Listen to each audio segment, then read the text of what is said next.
Journée chargée pour les témoins vendéens de l'urbanisme charentais-maritime. À peine descendu du car, présentation de Gémozac, 2800 habitants, et de son important programme de revitalisation du centre-bourg.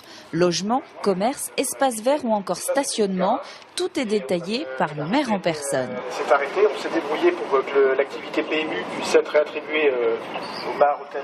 Deuxième étape, Saintes, 26 000 habitants, 10 fois plus peuplé que Gémozac donc, et pourtant une même identité patrimoniale forte, une même attractivité et donc les mêmes projets de rénovation d'hypercentres. Pour les élus vendéens, il faut maintenant faire le bilan de cette visite et voir comment l'adapter.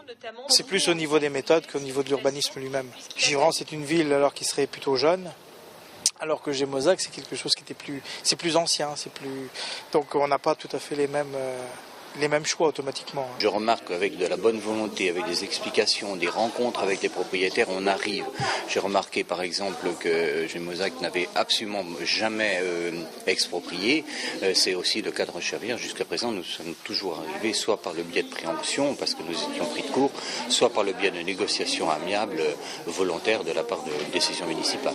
Givran, Roche-Servière, Saint-Michel-le-Cloud ou encore Saint-Hilaire-de-Riez, les participants ont en tout cas tous la même préoccupation. Tout ceci est très beau, mais tout ceci a un coût. Et là, le gendarme du budget vendéen veille. Nous, le PF en Vendée, on vient justement, rationaliser un petit peu la réflexion de la commune dans son approche en ne mettant pas en péril le budget des communes. C'est-à-dire qu'avant d'acheter, on va s'assurer qu'on peut en faire quelque chose. On peut faire quelque chose de cette opération, de ce site en centre-bourg, de cette friche, de ce bâti dégradé, et on n'ira acheter qu'après. La démarche est donc encore loin d'aboutir, d'où l'intérêt pour les communes de s'y prendre tôt. Gémozac a mis 10 ans pour tout rénover, il en reste 27 avant la fin de la projection INSEE et les 240 000 Vendéens supplémentaires.